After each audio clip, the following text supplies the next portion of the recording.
talking to my family and was sitting there chatting, and I looked up and went, oh crap, I gotta go.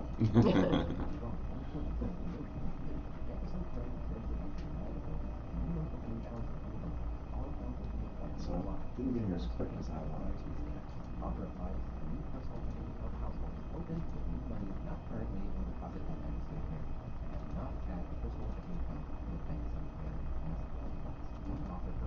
Just going to have a conversation. We're going to talk about it in a very casual setting, and really, it's really all about you. It's about the importance of what the programs are all about, and I think people are going to be surprised by all of the things that you do. Mm-hmm. Okay. So that'll be pretty cool.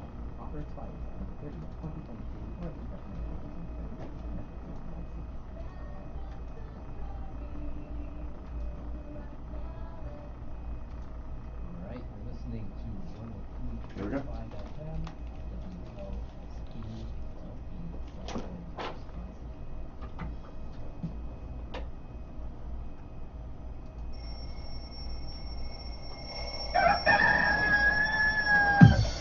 Good morning, Sun Prairie.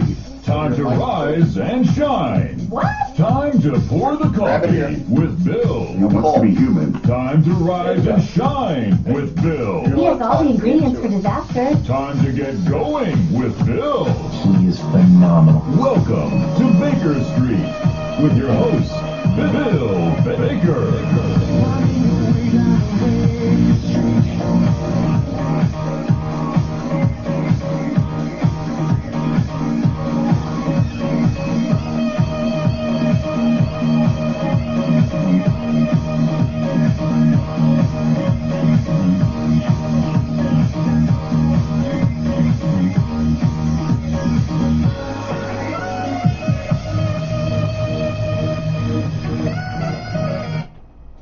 Good morning, everybody, and welcome to Good Morning Sun Prairie and a stroll down Baker Street.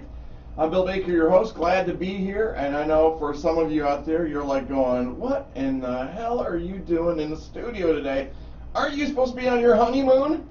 Well, I kind of am on my honeymoon, but I'm addicted to radio, so I had to be here. I couldn't miss a day to come in and be doing this with you guys, so really appreciate it. And it's going to be a fun day. I mean, we're going to have an exciting morning, and it's something. Uh-oh, I got to turn off my volume. Hang on, I'm getting there, guys. You know, you think I was a professional at this after as many times as I've done this, but sometimes I have, you know, those sessions where I just have gray matter, and I forget to push buttons and stuff. So yeah, that's all right. We're fine. We're good. This morning we're going to talk about a subject. And I don't want any eye rolls out there. We're going to talk about tutoring. And I've met two of the most amazing people that can make things happen in your life, your kids' life. Yes, I did say your life, your kids' lives especially, outside of the school, but in conjunction with your schools. And they bring the magic. And what we're talking about is basically in-home, kind of private tutoring, sometimes group tutoring and that. And so we are going to talk to the owners of Tutordoctor right here in Sun Prairie, Andrew Romagna and her husband Andrew. By the way, they have the same last name. It's kind of cool. And as soon as I turn on their mics, we'll be able to talk to them. But so yes, for those out there, yes, I did get married on Saturday to the lovely Terry Baker, and I did something naughty already. Yeah, I did. I'm sorry, I did. But I already slept with a married woman, and it was enjoyable. We had a lot of fun. But so it was a great celebration. Had a lot of fun. We were married over at the Old Brick Beer Garden, where it was 93 degrees. Thank you very much, God. We really appreciate that. Thanks to my buddy Scott Homerson and Jessica Ace, we set up 2 pop-up tents. We're right up against the water. Had a small group of folks that were watching the ceremony and involved in our ceremony, and then we brought it back to Buck and Honey's and had just a wonderful evening. And about 10:30, I turned into a pumpkin. We arranged it to go to 11. 9:30 Standard was playing our music. We had delightful food. Of course, it's Buck and Honey's. I mean, you get nothing but the best over there. So we had a lot of fun, and I want to thank everybody for your comments, your likes, your smileys, and all that on Facebook. It was a blast. It was a blast. But yeah, it was just fun. That's all I can say. Let me do this. I got a little bit of music behind us as we talk. Hey, you're listening to 103.5 WLSP, The Sun. We're underwritten by those wonderful folks at the Bank of Sun Prairie, and of course the Baker Realty Group, where we always bring you home. Glad to be here with you folks, and we're going to have more conversation, but we're going to get into tutoring here shortly. But let's do this. Let's get the show started, because I'm anxious to talk about this stuff, and I know that Terry would be here anxious to talk about it, but Sun Country decided to delay the flight for a day for my brother-in-law and sister-in-law, and they did pay him $600. I know, for their pain, I guess, and suffering. But yeah, plane broke down at the gate. Yeah, I know that's another story, but so she has to take them to the airport, or she would be here. And is that special ed teacher that she has been for 26 years? I know she's interested in talking and sharing this and the importance of tutoring. So, but let's do this. Let's get to how we start every show, and we have for now, starting our 8th year. Let's go fishing in the dark, right here on 103.5 WLSP. Good morning, Sun Prairie. Get out of bed. We have a break. So First experience with radio. Yeah. Oh, it is? Yeah. We're gonna have fun. Yeah. You get to see behind the scenes, huh? Yeah, I had a friend that did some podcasting, so he had a similar kind of setup, but it was a little different animal. So we're doing a podcast right now too. Yeah. And you kind of edit it while, so you kind of do all the different things at once. Yeah, I just do them all live. I think it's more fun live. Yeah. And it's really more real. Mm-hmm. And it's the only way I know how to do it. Yeah. I mean, I know guys that do they do the show, the video, then they go back and edit it and cut it and all that stuff. Yeah. I think it's fun to screw up. Sure. Yeah. Yeah. I mean, it's just, like you said, more real. I mean, Yeah. might as well, right? Yeah. Andrew, do you need water? No, I'm okay. Yeah. All right. Do I need to put this Don't on? have to take a trip to the restroom. That's okay. I probably will too. We're men. Yeah. We're supposed to. I knew nothing about radio. All the producers and directors that are here are all volunteer. We don't get paid for this. Okay. And so I came in with the idea of doing a real estate show. Okay. And sat down in front of Jeff Robbins, our executive director, told him my idea, and he says, "That sounds like a great idea. Let's do it." And as I tell people, I almost threw up. I'm like, I don't know how to do this. He goes, you know your stuff about real estate. Yeah. Yep. He says, good. I'll make sure that all the buttons are pushed. All you have to do is talk about real estate. Yeah. And that's how it started. So that was the real estate show. I do Good Morning Sun Prairie. I do the broadcast for football games, Okay. baseball games, remotes, like farmers markets. Yeah. Okay. So now the real estate. Are you still involved in real estate? Yeah. Okay. Oh, So yeah. you have your That's own. my real job. That's okay. Gotcha. Yeah. Yep. Yes, it is. So we'll get. I don't know. We'll see how many we get this morning. It's that Monday. But sometimes we'll have 10, 15 people on. Yeah. And have we friended each other? Have we friended each other on Facebook? I think you might have, right? I think, yeah, and the Sun Prairie media, yeah. Yeah. But I don't know about yourself, per se. Okay. Yeah.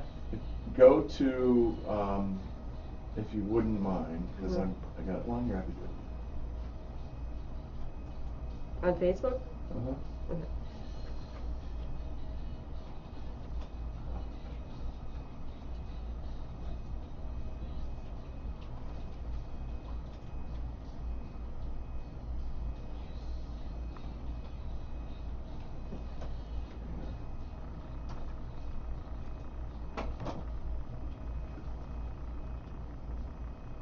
On behalf of Tutordoctor, you want me to do that?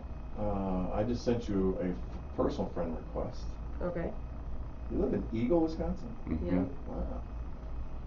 Yeah, her mom lives in some Prairie, Oh, and cool. the business is out here, so she's making trips. And we also own a second business too out in Waukesha, so it's kind of in the middle. So, Okay, I just followed Tutordoctor, excellent, yeah. and I friended you, or asked for a friend. Yeah, I did that. Okay. So now I'll go back and see if I can share it to you. So you friended Tutordoctor some Prairie? Yeah, she Okay. just did. Yeah. And then I record the show, and So we can share it to our Yeah. group. Yeah, that's great. as soon as they give me the recording, then I'll Yeah, share it to you. that's great.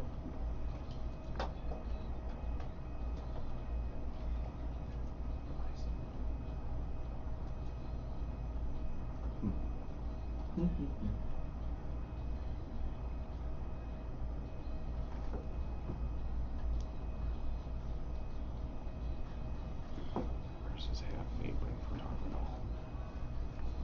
I think it's in a bag hanging up in the laundry room by his hat. We're also on YouTube Okay. Okay. right now. Good.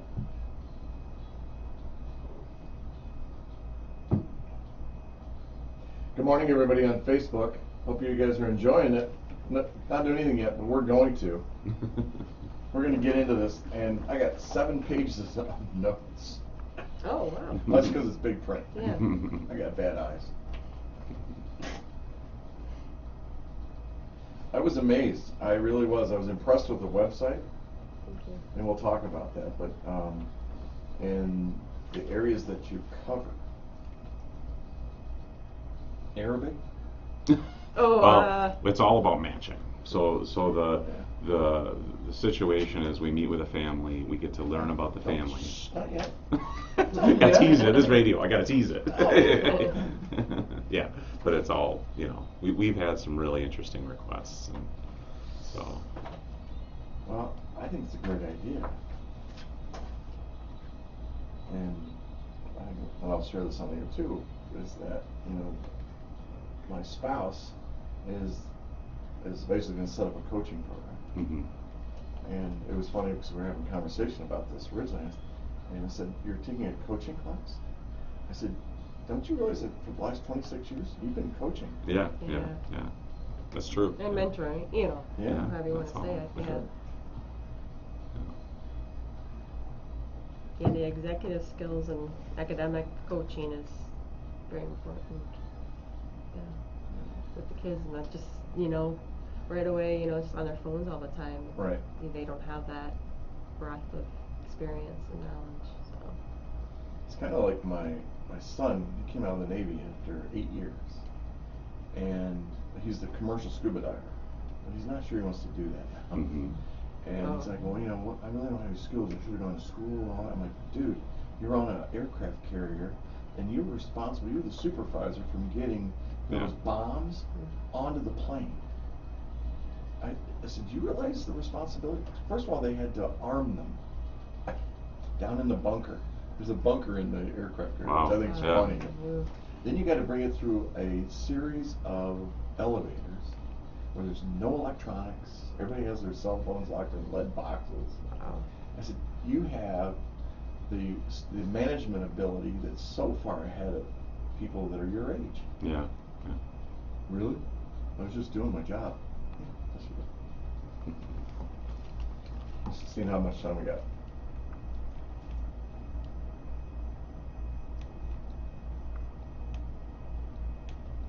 About 30 seconds.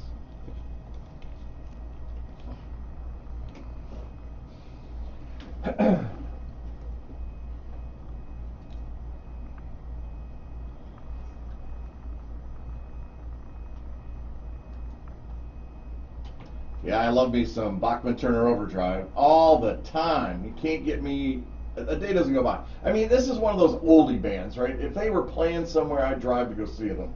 Just like Styx and Boston and all those guys. REO Speedwagon, you got to go see them. That's good music. I don't know what kind of music they're putting out today, but I like the oldies.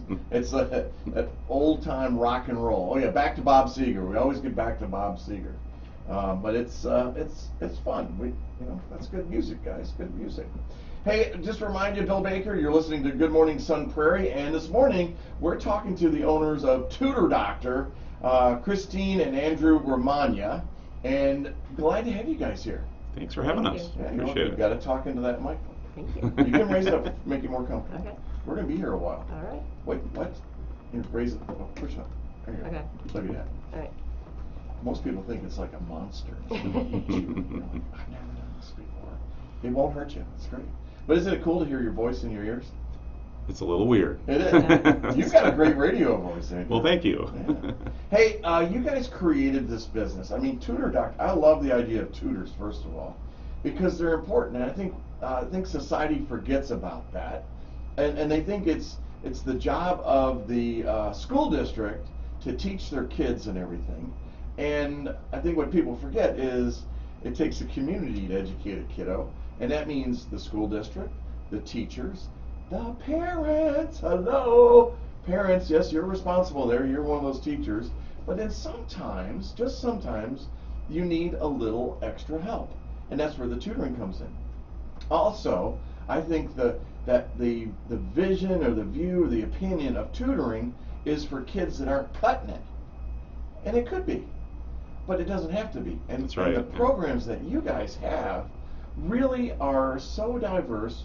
It's amazing. And you want to check this out, guys, go to tutordoctor.com/Sun Prairie. It would be sun-prairie, and check it out. You can just go to Tutordoctor also, and you'll find the location. But they have a location here in Sun Prairie, and you're going to find this out. But this organization, the mission of Tutordoctor, is to change the trajectory of students' lives. I'm a mission and vision person. I dig that. Yeah. That is just fantastic. Yeah, we loved it. That was one of the things that really drew us to it, and it's really very rewarding when we hear from families after they've had a tutor for a period of time, and it's made a big impact. So it's kind of a neat thing. So, are you both educators? Is that your background? Well, I started my career as a teacher. Okay. So I taught in Lake Mills, actually. Okay. And through some changes and things, I ended up going into the private sector for a while. And about a year and a half ago, the business I worked for at that time was sold, and Christine and I were looking around for opportunities. And just like you were saying, Tutordoctor really spoke to us, and it was an area of need. We have 2 kids. Our oldest son is autistic and had some special needs, and it just really spoke to us that that one-on-one, giving kids what they need when they need it. It was just it was the right time for us. So we took the leap, and it was kind of full circle. Christine grew up in Sun Prairie, so coming back to Sun Prairie and being able to give back to the community too was part of it. So it just was the right time for us. So. Class up. 92. All right. Just Yeah. everybody's got to know. Yeah. What was your maiden name? Mall cook. Excuse me. Mall cook. Yeah. Mall cook. All Yeah. right. Mhm. If you went to school with her, you got to get on Facebook and send us a message. That'd be really cool. Autism. My son was diagnosed with high functioning autism. As we were talking off air, he was in the military. You wouldn't know it. I mean, Yeah. I think that's a diagnosis, a labeling that's so misunderstood, That's right. Yeah. because those kids are sharp. Yeah. They've got abilities that we can't even imagine. And I tell people all the time, I said, Alex can look at a stack of numbers. He can do an algebra equation with a blink, but he can't pick up his underwear. Yeah. But then again, he's Yeah. a guy, so Yeah. we don't. We don't know. No. It's more common than you think. So. He used to have piles in his room. And his stepmom would get really upset, and she'd go, "Well, how do you know it's clean?" He goes, "Well, I smelled it." But it's an area that I think is not, I was going to say misunderstood, and it's partly misunderstood, but it also needs to be expanded, because like I said, those brains in there, they're cooking. They are really formulating, and depending on the spectrum and that also, but we don't push them to their full abilities, I think. Yeah. Yeah, it really runs the gamut. I mean, at the end of the day, it doesn't matter what it's diagnosed as or called. Right. Everybody has their own challenges, and we're just trying to make make the students be the best that they can be overall. Sure. Yeah. I used to hate IEPs. Yeah. Couldn't stand it. You know why? Because they were giving him the way out. Because he's smart. If you give him a way out, he'll take it. Yeah, He'll take that's it. true. I remember him. I mean, this kid, he said to me, when he's getting ready to do finals as a senior, I said, have you been studying? No, I don't need to study. I'm like, why? He said, well, because all I have to do is get C's. I'm like, well, doesn't it take as much effort to get a C as it does an A? No, I'm good with this, Dad. Well, why don't you want to get A's? He says, because all I need is a C. Yeah. Figuring that mindset out. And then the other thing was the support mechanisms that they were providing him, like food and going into a private room and all that stuff. I said, if you tell him that, he will take advantage of it. Sure. If you don't, he'll be just like every other kid sitting in class doing his work. Now, he may want to stand up in the back of the room. Let him. Yeah. Mm-hmm. Let him. But Inclusive environment, definitely. Right. Yeah. And we were going through that time with, clothing that was bothering him, and he loved to be hugged, and the Sure, pressure and all sure. that stuff, and brushing. But the tutoring side of it, I mean, that was our job. Mm-hmm. That was our job, to stay on them and hold them accountable. Yeah. And And teach them responsibility. every family's different, and they have different needs, and the kids are, that's usually the first thing we do is we try to identify what's going on with your family and ask lots of questions and learn. And what's wonderful about one-on-one tutoring is we can make it be just about anything. Oh, sure. So check this out, folks. Their values. I love this. When an organization puts their values on the front page of their website, take notice of it. But our brand values are at the core of everything we do at Tutordoctor. They are the principles that shape how we support our students, treat people, and perform our roles. And it's broken down into 5 categories: understanding, curiosity, ingenuity, ownership, and I love the last one, grit. So let's talk about those a little bit. And you touched on it, the understanding. What do you mean by that? I know it's written, but tell everybody what it's about. I'm going to take that one, Christine. Go ahead. Yeah, okay. So what we try to do at the beginning is really kind of put ourselves in the shoes of the family. What are you dealing with? What's the challenge? Uh-huh. You mentioned it at the top that sometimes it's not kids that are struggling. Sometimes it's we had a student a couple of weeks ago that we talked to that he has aspirations of playing college sports. There you go. And to do that, he needs to do well in school. Sure. So that was his motivation, and so talking with him a little bit, trying to understand where he's at, understanding the academic needs, but also understanding where he's at as a person, and then matching that to a tutor that can have the biggest impact. That's really the value we're adding and what we're trying to do.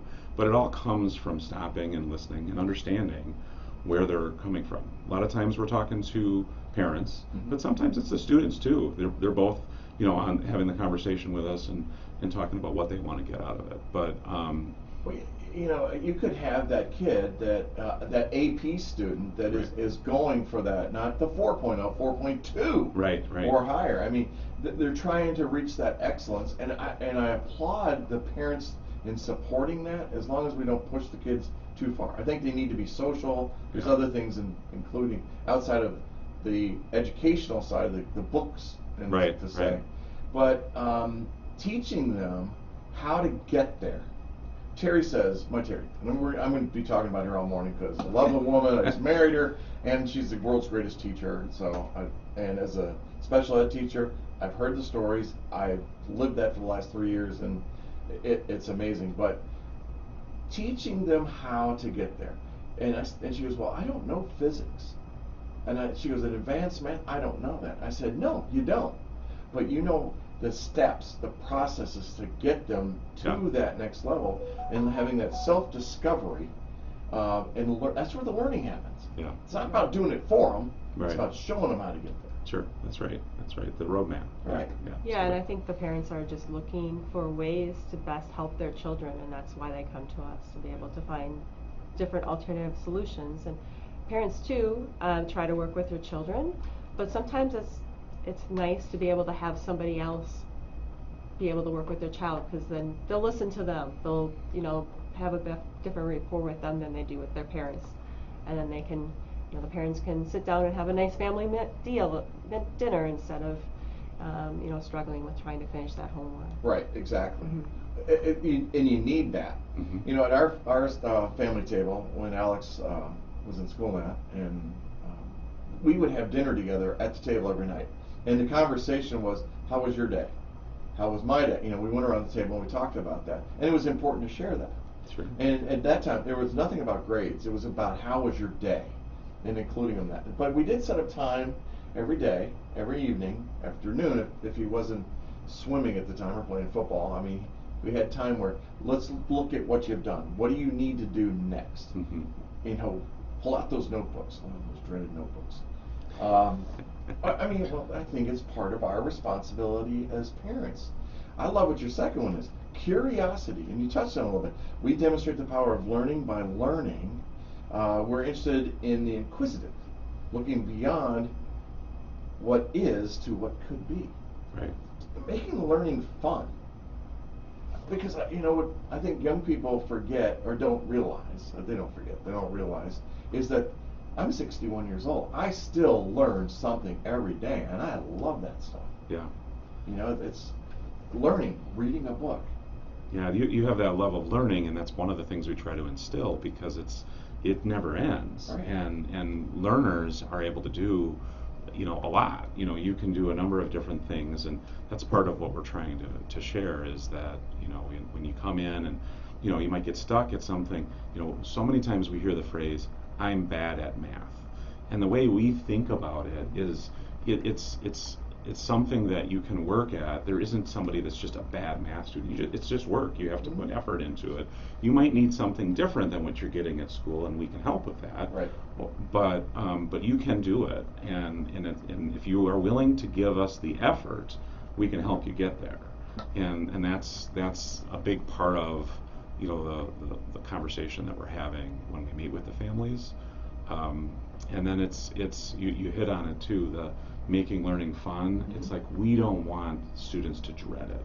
Right. So sometimes in our consultations we're talking about what lights your kid up, what Right. gets them excited. I don't want to hear about the school thing. I want to hear about do they like Pokemon cards? Then let's talk about Pokemon cards. And so we end up talking to our tutors then about those conversations, and then all of a sudden there's that relationship that forms between the tutor, and then you can really take it to the next level. So it's beyond just I'm going to help you with math. And we can provide the different breaks too, like after somebody does like to get up and stand up and walk around. Yeah, the fidgeter. You can we give always them talk about a break after 15 minutes. Get up, walk around, tell me something great about Pokemon, like Andy was saying. Tell me something that you really like about math. If that's something that they really like, that's their favorite subject. And then just regroup and refocus and continue on. What's interesting is, what's the biggest fad for business right now in business offices? Stand-up desk. Yeah. Stand-up desk. Yeah. And so why we should let our kids stand up, because we know that the energy involved, once you stand up, your brain starts firing, and it just works. I have one. When I make my calls as a real estate agent, I'm at a stand-up desk, and I put my headset on, and I'm focused. I could easily be diagnosed with ADD. Oh yeah, I'm a male. That's right. I forgot. It's like Bill Baker and ADHD. But it's important to allow them to learn in a way that they learn, I think, and find those strengths. I used to tell Alex, we're talking about math and all this, because what he didn't like doing was doing the complete breakdown of a problem. And he says, I can give you the number. I said, okay, but the teacher is asking for you to show her how you got that number. Why? That's a waste of my time. Yes, I agree, Alex. And then we talked about math and the importance of math, and I said, do you know almost that it's a universal language, first of all? And he says, what do you mean? I said, every kind of machine that you see that's computerized is mathematically controlled through algorithms. Yeah. And he's like, it just got quiet. Never thought about that, But it's interesting because you give them a new perspective. And I would say, what do you think the algorithm would be for this? And to the point where we go, don't ask me. Dad, stop. Love that. but it's I think it's you got to create a way that's fun. Yeah. Now, I'm one in business where I know when I'm overloaded and I got to take a break. I got to walk out of that room. Yeah. But then I can come back and regroup. But don't give me too many distractions. Yeah. Because I have my fidget wheel. I do. They're all over my desk. Yeah. I do the same thing. Yeah. Yes, he does. I don't have a clean desk, so she gives me a hard time with it. I have a pile Yeah. with folders that I'm going to get to. Yeah. You know. But so we're doing 10 different things at one time. Already, Right. That's right. Yeah. That's where our brain is. Mm-hmm. And I always say, well, I multitask. Well, there's a friend I know, Gary Keller, who is Keller Williams, really. Where I started my real estate career almost 18 years ago, used to say, it's impossible for you to multitask. And they did a study at Baylor, and they proved you can't multitask and do it at a high level for every task. Yeah, we talked about that actually. And so I'm like, oh my gosh, okay, I gotta do one thing at a time. Oh, a message just came in. I gotta answer it. Yeah. No, it's absolutely true. I've read the same study. So. You know what? I have to. My text notification is turned off. Mm-hmm. So I tell people, if you text me, I may not know it. When I get around to it, I'll check it. And they're like, what do you mean you turned that off? I'm like, I don't want the beeps and the interruptions and all that, because the dopamine just goes right, yeah, fires at me. But we imagine, create, devise, and design. We fashion, we fit, and we form. We do what it takes to meet the needs of those we serve. Wow. Wow. You're really talking about an IEP for everybody you do. Yeah, we really learn everything about we can about the family, and we learn more when the tutor starts to work with the family, and after every session the tutor will write up a session report as well, so the parents can keep connected to what's going on and what they want the child to be working on between this and the next session as well. So. Right. It's something. And if you're just joining us, I'm with Christine and Andrew Romagna, and they are the owners of Tutordoctor, and we're talking about what this organization offers. And I know my listeners. You're thinking about, well, the kids are trying to just graduate. No, we're talking about somebody that's preparing for the ACT. We're talking about people that are looking at the ACT. Mm-hmm. What you were missing is LSAT. Yeah. There's all different types. Sure. Absolutely. I mean, and you meet all that, but it's the key to the educational process is your fourth value that you have there, and it's ownership. Mm-hmm. I love that, and I think that's what's missing for a lot of our kids and our educators is instilling in them ownership of what they're doing. Yeah. And so you say, we're accountable for all that we do. We step up and seek responsibility. We own our work and earn our results. And look at that, you as the tutors are doing that, but you're also instilling it in the people that you're teaching. That's right. Talk about that a little bit. Yeah, the values that making learning part of the responsibility for the student. So we talk with the family a lot, but that's like Christine alluded to. When we get and have those one-on-one sessions, the tutor really gets to know the child, tries to help them, take that responsibility, recognize that learning can be fun, can be enjoyable. One of the phrases that we like to say a lot is learning is a process. It's not an event. Absolutely. And so sometimes we set the expectation with the family that when you come in there, a lot of times the parents will be like, I want to see this grade in math. And it's like we try to tell them, we're taking the long view. We don't want Johnny to have a good grade in math this semester. We want Johnny to have a good grade in math every semester. And so that's all around taking that ownership where they can say, and it's a snowball effect. They get in there, they have success, they feel better, more confident. Then they can take risks, they can push harder, and they can do better still. Another great thing about the one-on-one type of program is sometimes you get, especially like these middle school kids, where they don't want to be embarrassed. There's that time in their life where it's like, I don't want to see my friends see me with a tutor. That's bad. And giving them that ability to do this one-on-one and succeed is something that we can do it kind of on their terms. And it's really fantastic to do that. And most of the time, our families, they're coming back to us after a 3-month engagement and saying, okay, we wanted to do this for math, for algebra, but it's gone so well, we want to keep it going. You know, so Well, here's the thing, is we call it tutoring. It's coaching. yeah, absolutely. Tiger Woods has had numerous coaches. He spends an inordinate amount of time with his coaches Right. working on his golf swing. A little bit of change here, a little bit of change there. And what he's learned, if you read some of the books on that or you listen to him speak, he'll tell you it's small changes that you need to make. It's not a big change. Business coaches. I mean, I've had, 4 different business coaches that I was paying over $1,000 a month when I started, up to $5,000 a month to teach me how to be a better realtor. Yeah. To take me to a level in real estate that I had no concept of. And one of the first tools I learned, and I had to wait until like 17 years ago. I mean, I was taught time blocking. Oh my God! I wish I had learned time blocking before I went to college, because I swam in college also.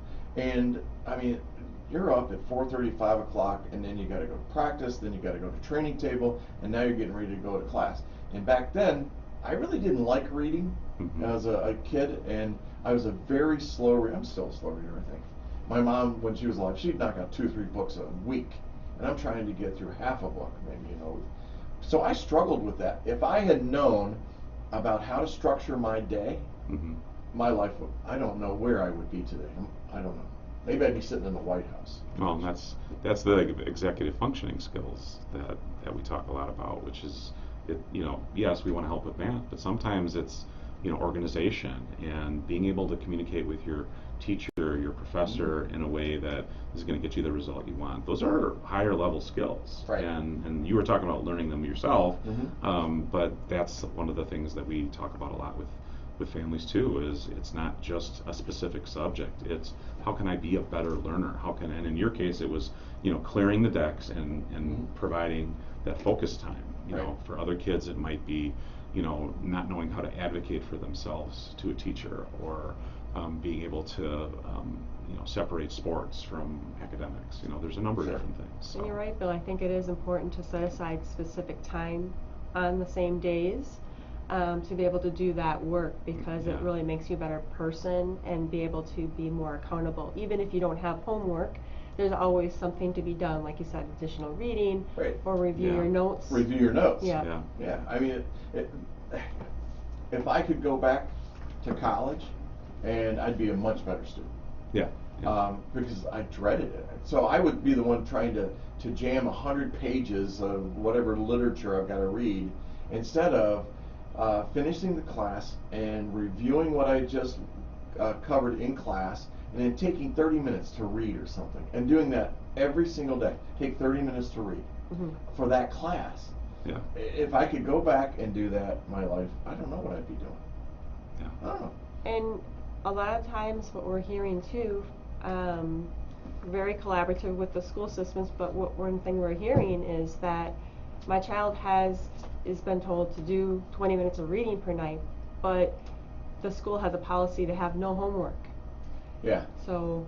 And that's sad. I think that's sad. I think that's sending the wrong message. And if Brad Sarin were sitting here, I would say that to him, and he probably would agree, knowing I know he would agree. But I know there's teachers that don't like to give out homework. They want to be that favorite teacher. So as educators, how do you feel about that? I have conflicting opinions on that. I really feel like, you know, doing a few problems a night to keep the person sharp, to be able to focus on, you know, what that test is coming up or something along that nature is really beneficial for the child, and it allows them to ask the additional questions that they can't ask during class. I think it's very individualized too. So for some kids, that consistency. I know for our own son, you know, we talked about our son being high functioning autistic. Structure is really important. So he's going up to college now, and you know, part of what we've coached along the way is, you know, now is the time for class, and then, you know, here is 30 minutes after class to review what you learned, to do some problems, whatever it might be. And for him, that's helped him soar. So, you know, just being able to say, now I'm doing this, and he's seen the value of, I don't have homework, but I'm still going to do something related to this academic. So for some kids, I think that's really important. Now, other kids, you know, they don't necessarily need that. They're okay. They can, and that's, you have to know your own child, but generally I think there's usually something you can do, and so I generally think it's a good idea to just be in that habit of doing something outside of school. I think us as humans like structure. Sure. We may not agree with it, but if we're taught that initially, I mean, it's what it is. Yeah. Structure. We have structure all around us. Right. We have speed limits. Yeah. Well, some of us follow those. I might not. Sometimes I think it's just a suggestion. It's a speed suggestion. So. If I get pulled over. But I thought it was a suggestion. It's just. Okay. Well, he told me on the radio it was a suggestion. So. Well, we're talking about kids here. I mean, you've got adults also that want to learn a language. And I was looking on your list and I saw Arabic. I'm like, Arabic? What? You actually have somebody ask? I'm going, really, Arabic? How much would we use Arabic in the United States? Yeah, we don't get a lot of requests for that. No, okay. Yeah. But we do have, that's one of the benefits. Tutordoctor is a national franchise. So we are the local owners of Tutordoctor Sun Prairie, but we can tap into the national. So there are Zoom, tutors and things. So when we get those really unique requests, we can tap that. We haven't had Arabic, but we have had some. Like another example of one that we've had that's kind of out of the norm is we've had a student that wanted some art support, drawing and artistic type stuff, and so we were able to go back and match a tutor. So it's very kid specific. That's one that's not real common, but when you have a national network like that, it does help. For those that are kind of a little bit off the beaten path of what you normally get. So. Art students. Yeah. They are on a path all their own.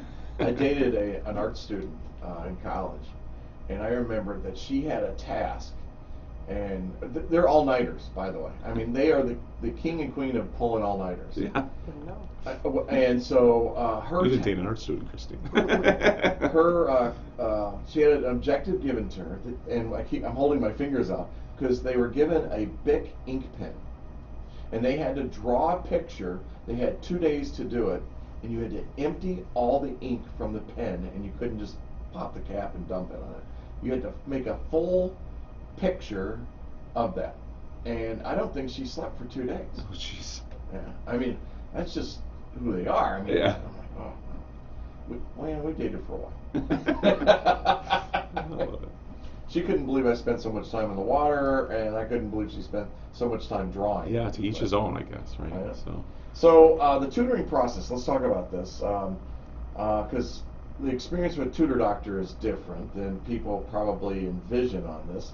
And your three processes are: you listen carefully, you make the right match, and then you communicate as you go.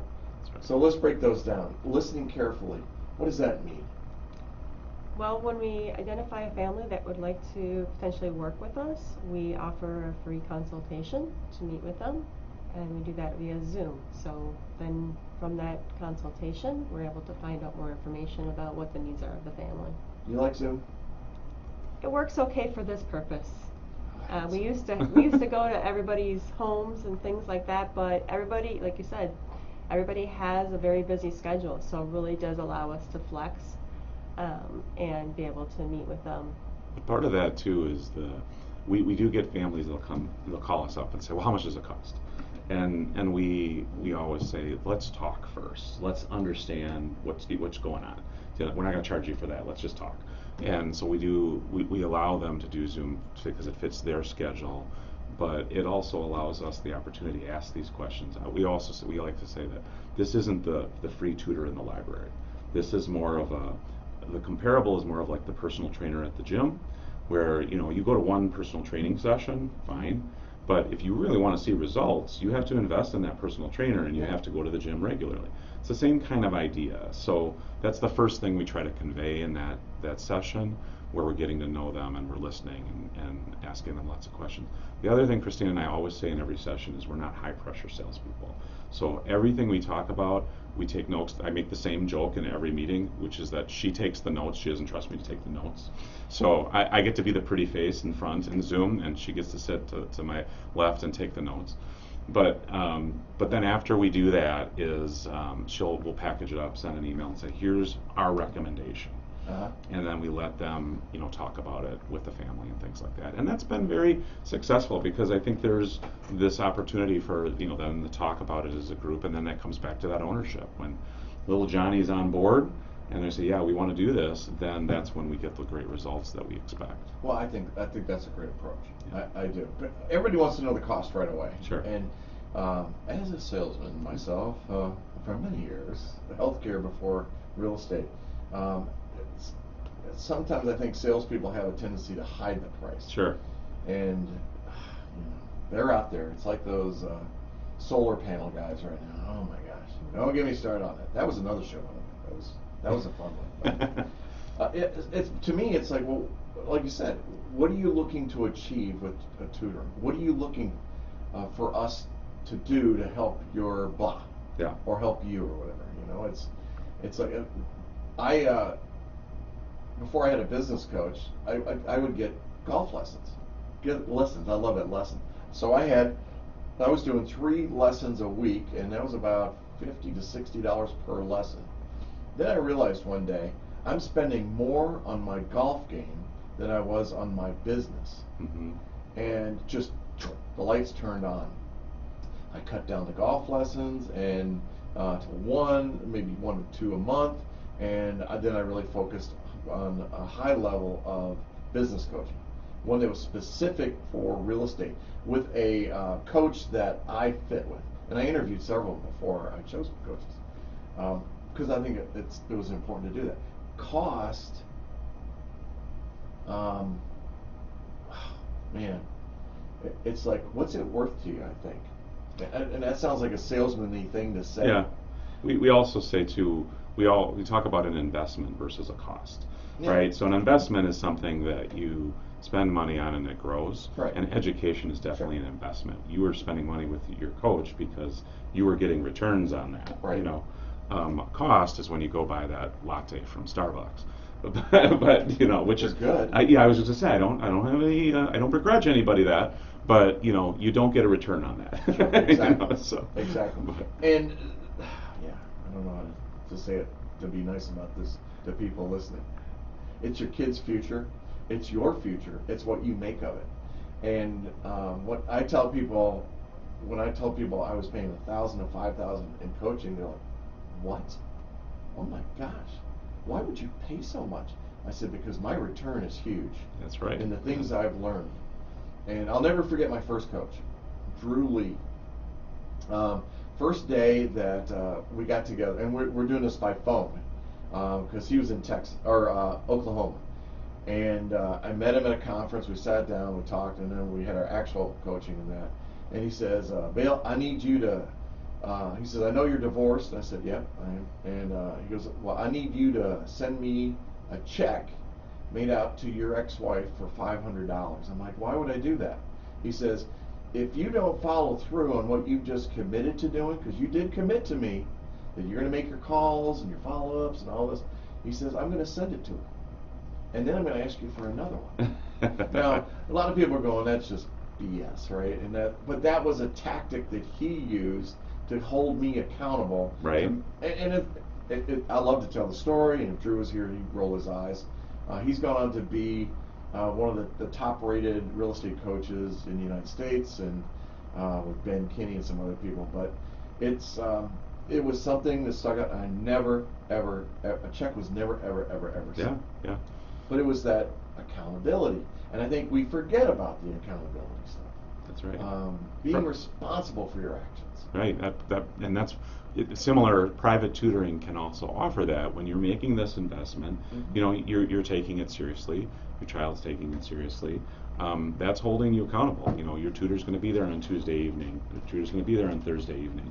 They're going to have an expectation. So those are powerful tools to help keep your kid accountable. I think it's also important to note that when you're working with us, you're working with the one tutor that we match you with. Mm-hmm. That's the one tutor that you're going to see every week to week to week. So you're going to be making that, maintain that relationship with that tutor. Unless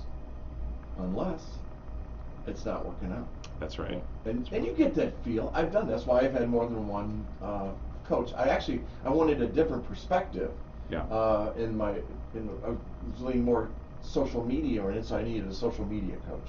And so that's why I changed. But if it's not working, you guys will step in and let's start the process again. Let's review what you start talking and Yeah. listening. Yeah. We will rematch. You guys listen again. That's the most important thing. I think people are expecting you to walk into their house, or you're on a Zoom and you go, this is what we're going to do. Well, no. Like you said, you got to hear the needs of everybody. And if it's a child, it's the parents. What do they like? What are they looking for? The kiddo. What's the environment? How are we going to set this up? And I applaud that.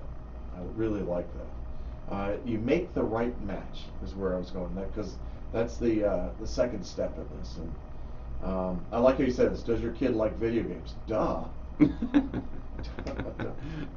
That is actually a common thing that comes up as we ask people what lights them up. It's like, well, he likes Minecraft, so we get some of that. But again, you make a connection with a teenager, and there's a lot of our tutors that play video games too. Right. So that's a way to make a connection, and they talk that same language.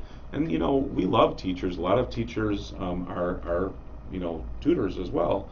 But the reality is, when you're teaching in school, you don't have time to do some of these things. So sometimes our tutors can do things that the teachers just don't have the ability to do because they've got a classroom of students. Sure. So Absolutely. you can do some different things that can help with that. And Well, you said Minecraft. Mhm. I mean, that is a very intellectual game. Sure, I mean, yeah. what you have to achieve. Alex's game, he's still a gamer. He's got a gamer room. But then my son-in-law, Ben, he has a gamer room also, and he's 26. And Alex is 29. I'll get these birthdays right. My husband's still 29, so. So yeah, that's Yeah. Those of you on Facebook Live know that's BS. But we, so Medal of Honor, Yeah. and he and I would play Medal of Honor, and he's taken it to a whole new level and everything. But where was I going with this? He would get into the game, and I would say to him, "What would you change about this game if you could?" "Well, I would do this and that." And that. I said, "You can do that, Alex." So I gave him a book. A dad gives him a book one Christmas, which never got opened. But I said, this is all about gaming and how to do it. And it's all about the mathematical side of it and then your vision for what it would be. I said, and you have this in you. Yeah. You can do this. And he just wasn't ready for it. But video games are priceless, man. I tell you.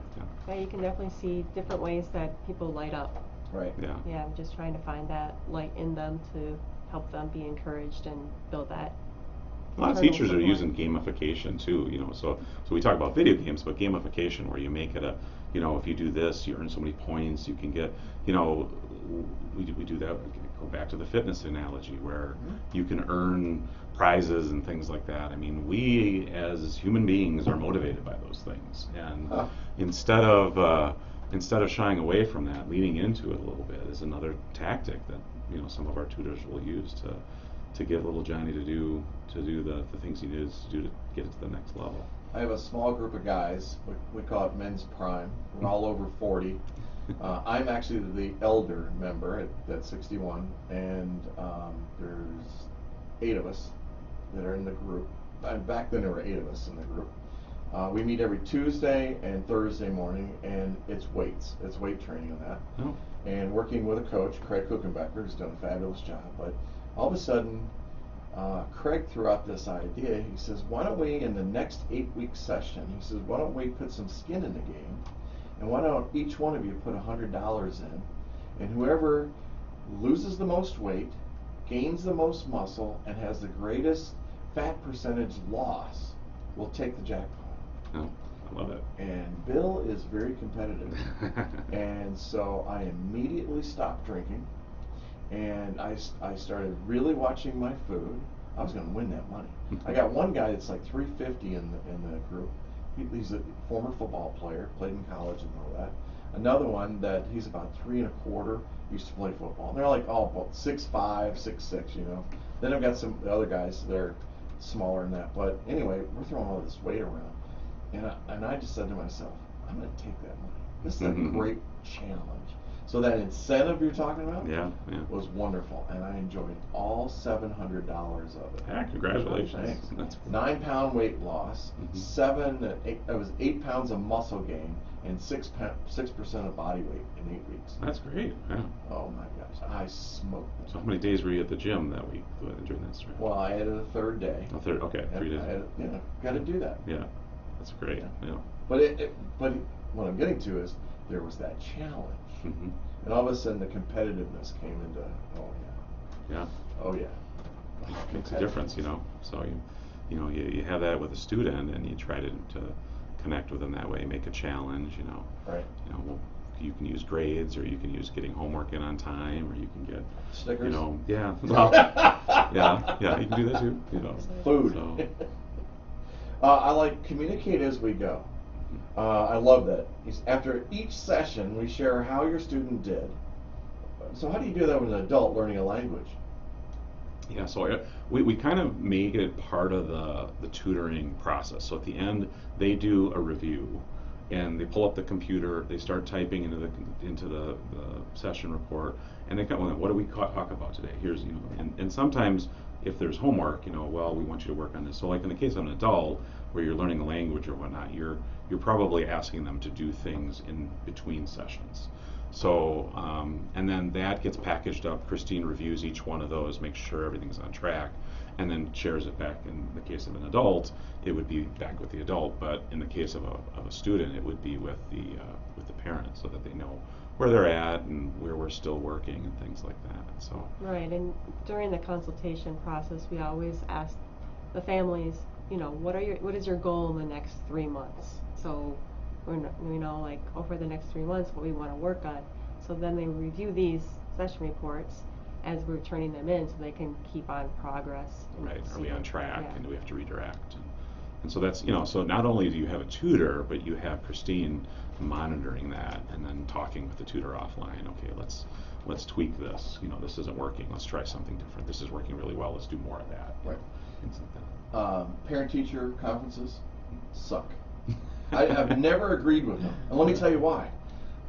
If my kid's having a problem 6 weeks ago, don't tell me at a parent-teacher conference. Yeah. I'm expecting to hear about it now. Yeah.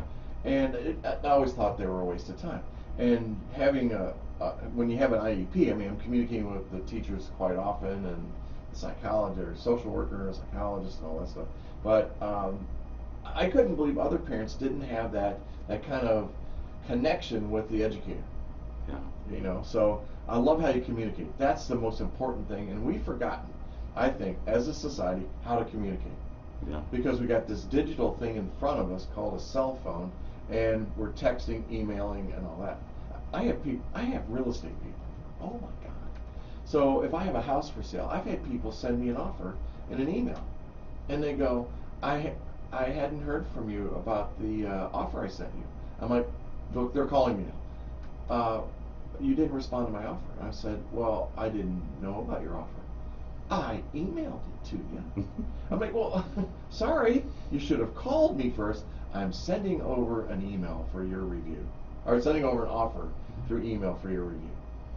Yeah. Just basic communications. We don't have to be stuck to this thing. Yeah. I so often just put it down and walk away. It's okay. There's lots of different modes too. So sometimes what works for one person doesn't work for another. So that's part of it, is just assessing what works. And you know, Yeah. some families, Christine will have regular, you know, phone calls with. Sometimes she does a lot of texting, because that's what works with those families. Yeah. So you know, we have to make it work for the family. But you're right. Communication is just the name of the game. So.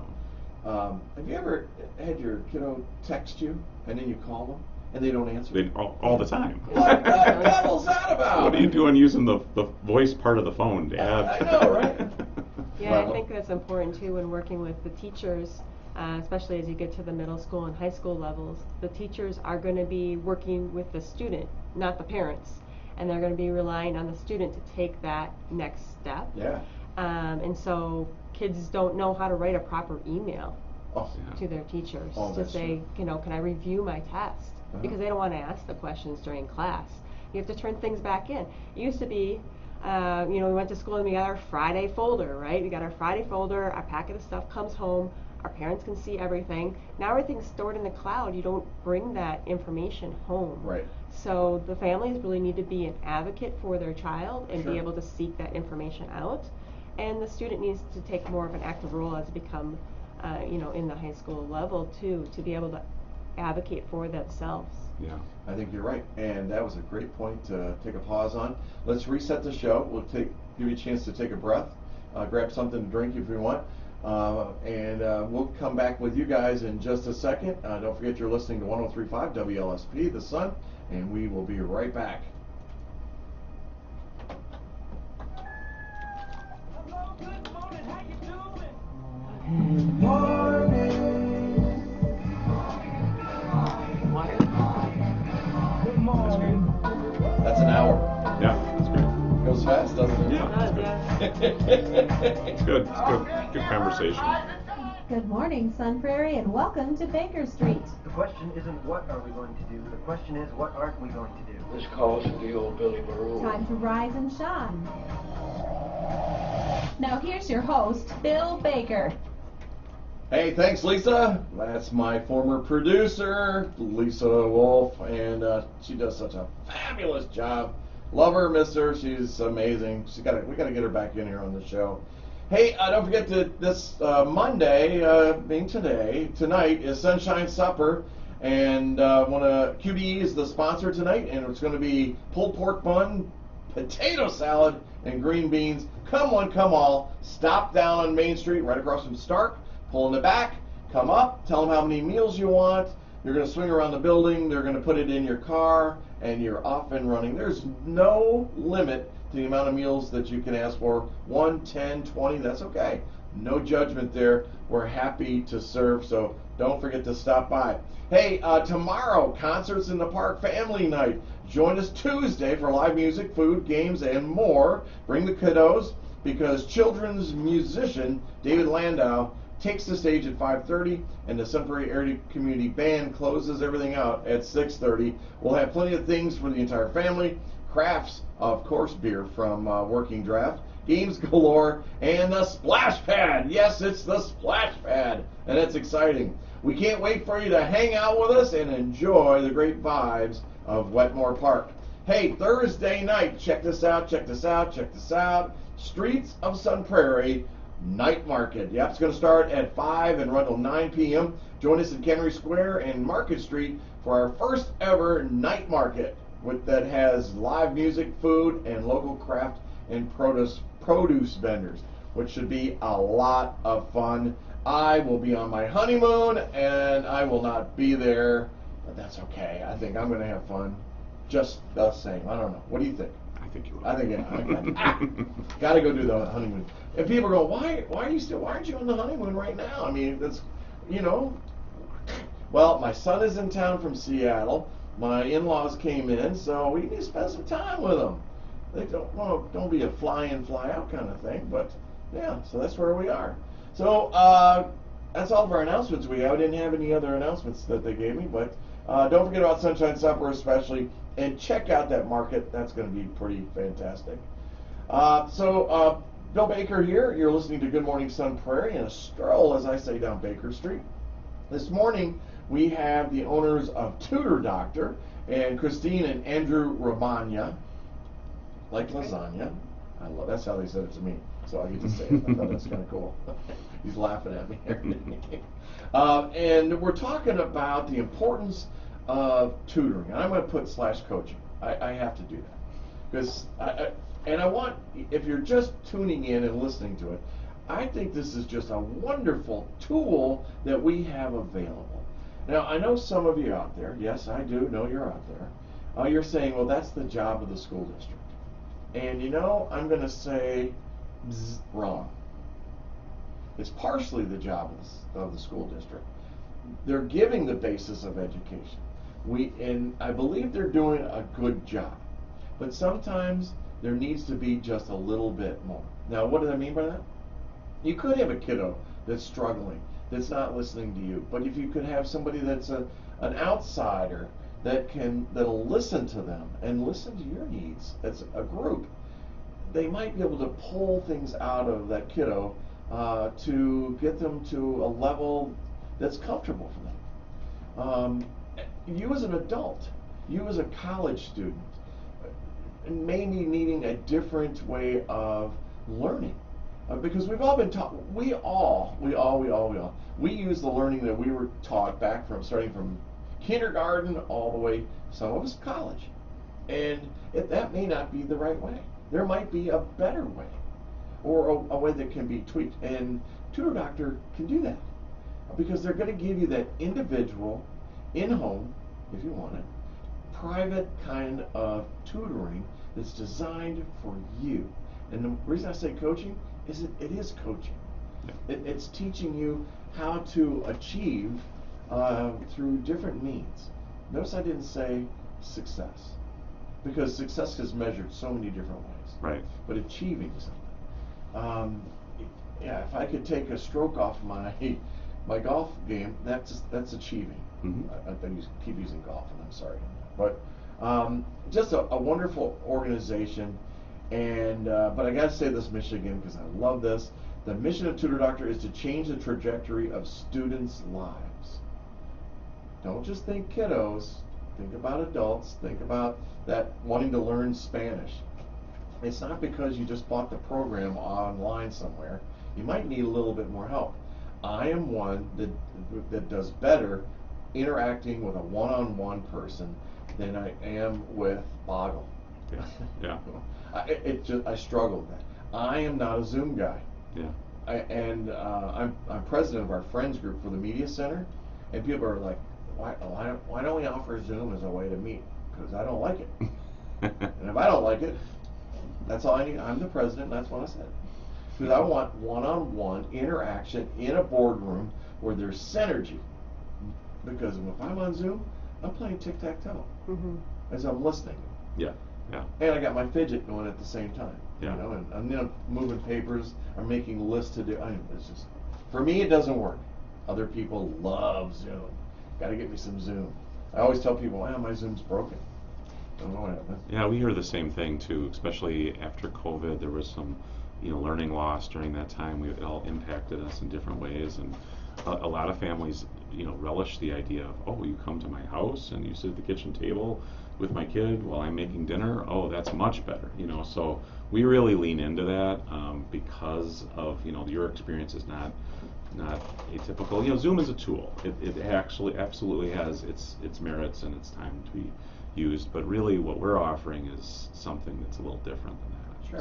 So, and I love that. I think that is so powerful. And as I said earlier, you could have a kiddo they're in AP classes. They're wanting to get into Madison, and they know they have to get those grades up. You may have a kiddo that is working towards valedictorian. Seriously, that is a goal that they have.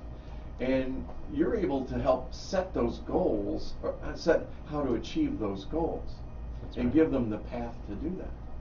And that's it. And it's you made the comparison to sports, and it's a good one, because nobody thinks twice about the best baseball player, getting some special coaching to get to a traveling team or something like that. But tutoring, sometimes we think of that's for the remedial kids, or that's for the kids that are struggling. And we're here to say it's for everyone, and it's really just, what do you need, what are your goals, and can we help you get there, and can we make that recommendation? So we have had students that, like you said, they're preparing for the ACT, and they really want to get some extra practice, and they want to have somebody to help them with that. And they're already an AB student, and they just want to get the best score they can get, so they can get into the right college. Right. That's perfectly reasonable time to use a tutor. So I'm gonna hit you with something. They do spend money for those athletics. Yeah. I don't know if you've been to the different baseball academies and all that stuff, and there's thousands of dollars being thrown there. How about swimming? I'm a swimmer, but my swimming was never like it is today, and the amount of money that's thrown out for that. Parents spend more money on that, and yes, I'm calling you parents out. They spend more money on that than they do on helping with the education of their kiddos in school. And it's because there's the assumption the teacher is responsible for it. It's your responsibility as a teacher to educate my child. And that's not true. Right. It's only partially true. It's only partially true. Yeah, it's definitely a team effort. Yeah. You know, so I think that you get the most when you know, and the reality is too. I mean, just to, you know, we don't always connect with the teacher we have. So sometimes you have a student, you know, I'm sure if you've got kids, our kids are off to college now, so I can tell you there were certain years that were better than others. So having a teacher that you don't connect with, it's okay, Oh, yeah. it happens. Mhm. And so maybe you need that tutor on the side to kind of help them get where they Sure. need to be that year because they're just not getting what they need, you know. I was thinking back about this. So as a swimmer, my mom was the best. I loved her so much. I could swim and I could hear her voice. And I was a butterfly and all this, but I could finish my race. I could set a record, or I could have better my time and all that. And always she'd say, "Well, did you really feel that third turn was strong?" Or how could you get quicker in the turn? Or your start seemed like you hung up a little bit. And did you were your countings off? Because you count your strokes, so you know your speed and all that. So it was interesting she did that. She never did that for school. Now, I was an 80 student, and I finished 12th in our class, and 12th. Mm-hmm. Well, why didn't I finish first? I'm the most competitive guy you've ever seen. Challenge me on something, I will die before you beat me. Yeah. But it's that mindset, and looking back on it, now I go, well, why? You know, but I had a comment about it, and I lost it, and I was gonna. I know, like, working with the tutor can also, because we want to be collaborative with the school, so we want to be working toward the same objectives as the school system is doing. So the tutor can also talk with the teachers as well. Yeah. So that's another benefit that we can offer, that if the parent is challenged or doesn't really have a great rapport with that teacher, it sometimes, just like as being a tutor with their child, this is another avenue for them to use to be able to reach out to their teacher. So do you ever, and we're just talking amongst the three of us, nobody else is listening, do you ever get pushback from the teachers? So far we found most everybody Most is very of them are supportive. Oh, collaborative. come on. You do get, there is a little bit of that, this is public and this is private, and there's that separation. And I get that mentality. You know, there's, you know, so we do have some, you know, educators that, well, we can't promote this because you're a private business. We can't, you know, and I get that mindset, but it is. I know. It is one of those things, though, that we are really trying to be collaborative with them. Like Christine said, it's like it only helps the teacher. You know, so there are programs that schools will offer where, you know, the tutor, you know, it might be a student tutor that's there in the library. That's a little different than what we offer, right? So we're more of a professional, long-term type thing. There's certainly nothing wrong with the seniors or the juniors that are great at high school that are there to help the underclassmen. In the library or whatnot. We would not take away from that, but at the end of the day, this is a little different, and it's really just, you know, changing that thinking is what we're trying to go for. Yeah, our tutors have to be at least at college level, sophomore college level age, to be a tutor for us, and they go through a full background screen check, just like a teacher would go through. What about retired teachers? There's a bunch of them. Yep. There's more every day. We Yeah, love we do retired have some. teachers. We love retired teachers because what we find with we have a couple on our staff already. But what we find with retired teachers is a lot of times the thing they loved about teaching is exactly what we do. We don't. Right. You're not doing grading. You're not doing, you know, parent-teacher conferences. You're not doing the stuff that they didn't love about teaching. They're just working with the kid, and they get to see the results week over week, which is really rewarding. And if you Google us and you look at some of the parent comments, I mean, those are like those make me, you know, tear up a little bit. They're just great because they go out there, they're so happy, and the tutors love it too. So I really feel like if you're a retired teacher and you want to, you know, make a little money on the side and do something that's super rewarding, call us because we'd love it. Yeah, all of our tutors do something else. Yeah. They have a day job, if you will. You know, one of our retired teachers, she watches her grandchild during the day, and then she tutors in the evenings. Well, you know, I don't want to say it's a burnout that's happening with our teachers that are retiring. I think it's I can't do it anymore. Yeah. And they'll say kids, parents, administration. Those are the three things, and they're all the same. And there might be different levels in there. Lack of respect from the kids and responsibility. No support from the parents. Finger pointing. I love the finger pointing. Well, this is your job to teach. When they finger point, they forget that there are three fingers pointing back at them. Yeah. And that they should do. And then administration, that when you have an issue with a kid, they don't support the teacher. I mean, the names that Terry has been called are just. I mean, if we start from a place of empathy and start from a place of this is hard. So if you start with that and you recognize being a teacher is a challenging job. It is. And you start with that, and then when you go in, but being a parent is a challenging job too. You know, so when you go in there, and then our kids are facing, you know, you alluded to it before, you know, the gadgets and the different communication and the things they have to do, the pressure to do things after you know, high school. There's a lot going on there. So if we start from a place of empathy and wanting to help, then it's a more productive conversation then, as Right. opposed to the finger pointing, as opposed from it's the teacher's job or it's the parent's job, or you know. So that's the hope, is that we can get there and have that conversation, and you know, tutoring can help with that, and we definitely like it when we have that kind of approach. We've had people tear up on us because we've tried to bring that to our consultations. You know. I love social media. I love TikTok and the reels and all that stuff. And when I prep the night before, and then on the morning of the show, then I do a little bit more prep. I go back and I'm looking for things. So one of the reels popped up, and I can't remember the name of the show now, but it was all these guys that are just brainiacs, and they're solving the world's problems, working for like the FBI or CIA, something like that. He's the main character sitting in a restaurant. He's being served coffee and all that. And he looks up at the lady and goes, "You're anemic. The ridges in your nails say that you're anemic." Then she gets offended by this, and it leads to her son, who's interacting with one of his coworkers, and they start talking about it, and she gets very defensive because he's autistic, and that he has special issues or something like that. He says, and he stands up and he goes, "Really? You think he really has issues?"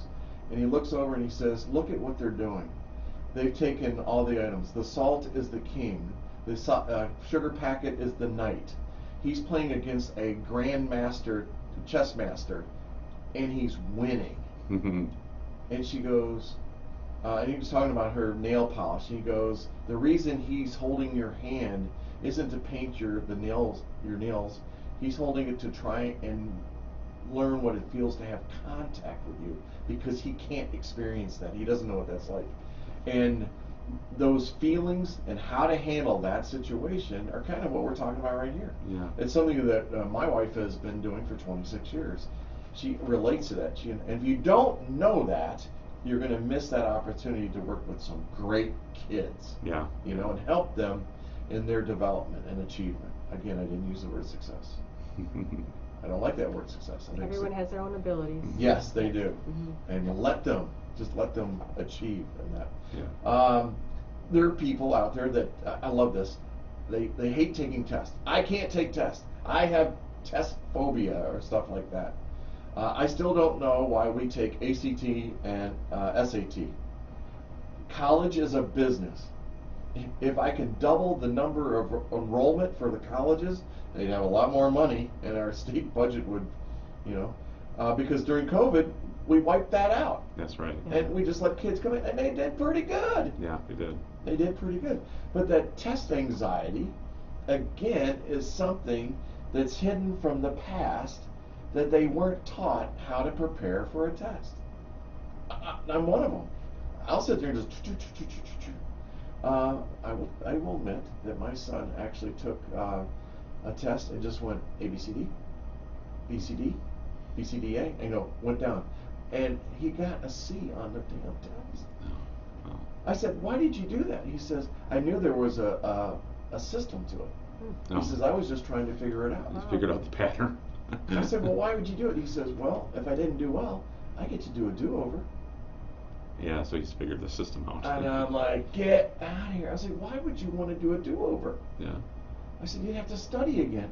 Well, he goes, I'm not studying again. I just take the test over again. I mean, you're highlighting one of the challenges here, because ultimately, at the end of the day, what are we doing when kids go to school? We want to prepare them, right? Yeah. But the testing infrastructure, sometimes we're just testing for testing.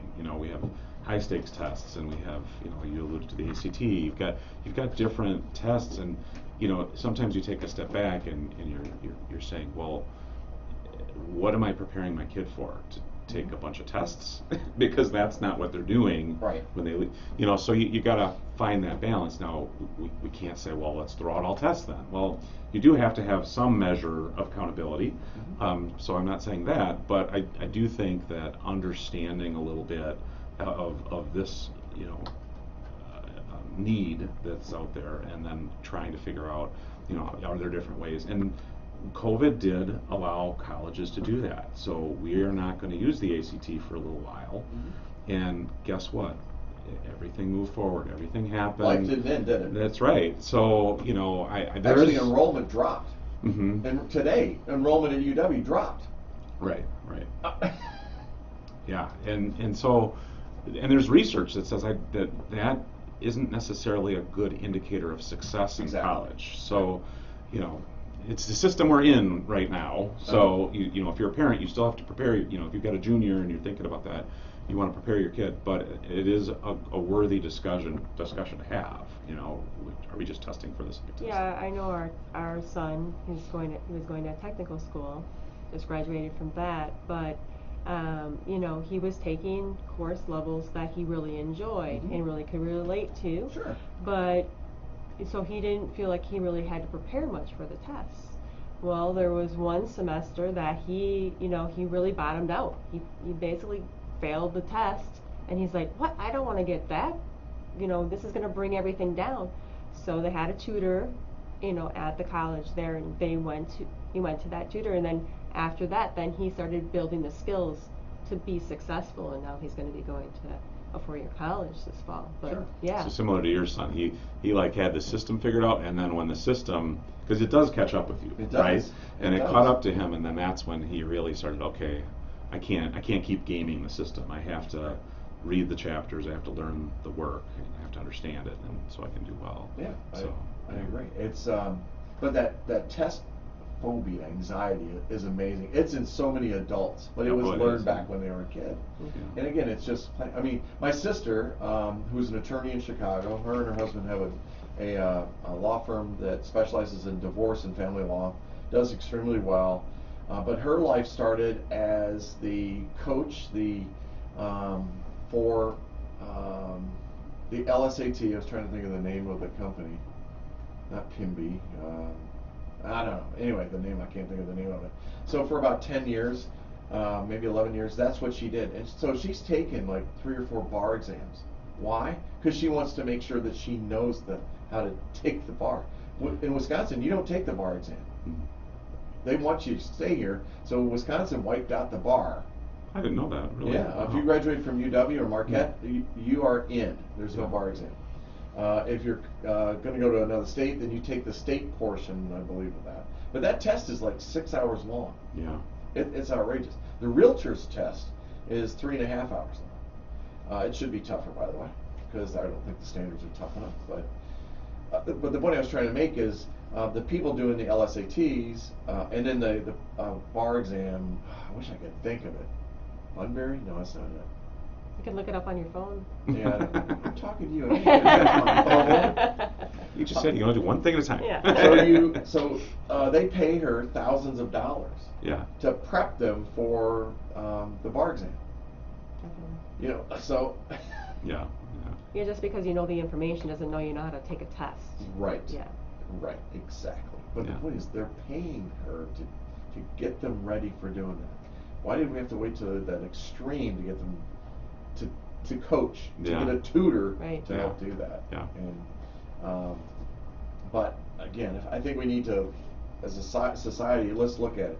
How much are we paying for baseball training and how much are we paying to coach for our education side, the tutoring side of it? Can you imagine if we flip-flop that? Oh, absolutely. We see it. So with our kids, train, volleyball, sessions, Oh, and yeah. baseball, and we do. I think it's changing a little bit. I think more and more people are getting more comfortable with the idea that investing in academics is a valuable thing to do. So I do think it's an area of growth where we'll see more of that, and a lot of different kids too. Maybe you want to learn a language. You're going to school and you want to learn a language on the side. That's something like that. So there's some different ways that kind of break the stigma of it's only for the kids that are struggling. Sure. So When we started, Alex was in at Sacred Hearts. He went to school through Sacred Hearts, and then we had to switch him over. mm-hmm. And what a difference! Oh my gosh, the interaction at Sacred Hearts and the teachers there were. It's not just the teachers. What I'm going to say, it's going to make me sound like some Prairie teachers are terrible, but they're not. I think it was because of the more interaction or something like that. Stephanie Schoenberger, one of the best teachers at Sacred Hearts. Mrs. Fish. I mean, if you were in her class, you were a fishy. And you ask kids that went to Sacred Heart, they'll tell you, yeah, I was a fishy. But she was mean. They told us it was mean. And there's other teachers there.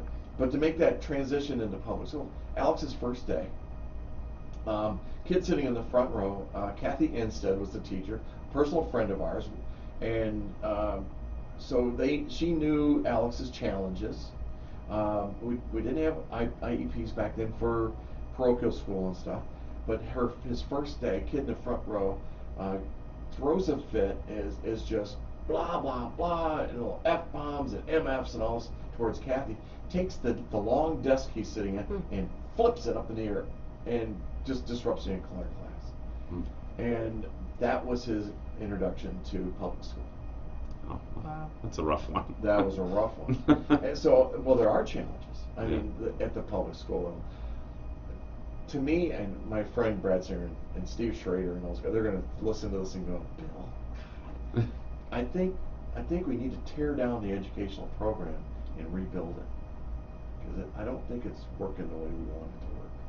I mean, personally, I felt like when COVID hit, that there was more of an appreciation for teachers. Absolutely. But then everybody went back to school, and I just feel like that appreciation left. Right. And I don't know why, because we, for sports and things, going back to that analogy, we encourage this, the coaches, and we pay the coaches, the big bucks, to do these specialty. But the teachers are the ones that are really building this education and instilling that in them, and I just kind of feel like that's sad. Coaches don't get paid that much. They might $1,500, $2,000, maybe. Okay. Just let you know. All right. Having been a high school football and swimming coach, sorry. Yeah. But you're right. You're exactly right. Oh man, I knew he'd call me. Dishwasher problem. Had it fixed. Thought it was fixed. Then we have all these people over. The dishwasher's full. And it won't turn on. Oh. Of course, it worked when he was there. Yeah. Yeah. That's the age old, right? I know, right? Which dumped me in my thought process here. The teachers, how do we get parents to be more involved in the education of our children? Outside of your tutoring stuff. I mean, where's that start? Where do we teach that responsibility? Yeah. And accountability? Well, and you had mentioned too about, kind of the education system and changing it and whatnot. Yeah. But, thinking back to my teaching days, there is a... What did you teach, by the way? I taught 7th grade math. Okay. So I always joke that if I teach 7th grade math, I can do anything. so 7th grade math is challenging. So you're teaching Algebra 1? Algebra, yeah, and know your rules. And it's like that age level too was there are skills to this day, and also having an autistic son, and so you get you learn the coaching that you talk about. That's part of it, patience. But you talked about the change in the education system. bringing parents and teachers together, there is, I reflect back now because I'm a parent, so I have a different point of view.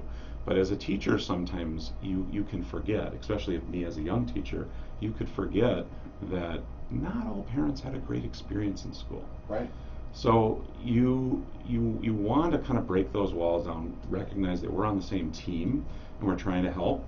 But sometimes the parent does not want to be in that school. I don't want to come to parent-teacher conferences. I don't want to help you. So that is a real challenge as to how, and we talk about it because a lot of times when we're dealing with students, they're in crisis. They're struggling. So they're more comfortable. We talk about them parent to parent versus teacher, that authority, to a parent. So one of the things that would help immensely is kind of trying to figure out how to break down those walls. Sure. I don't know the solution, but I definitely know that that's one of the things we need is people on the same page. Christine talked about the appreciation of teachers, and it's like I felt that too. All of a sudden it's like, oh, we have people at home that are working from home, and now they've got their kids, and now they see what I do every day with your kids. And then that pendulum kind of swung back a little bit, and it would be good if we would kind of remember that teachers have a hard job, parents do too. We're on the same team, Yeah. So That's exactly right. We're on the same team. Our job is to help our kids achieve, yeah, so they can go out and be productive in society, whether they're a ditch digger or a doctor. yeah, We need them both. We really do. The technical schools, I think, are priceless.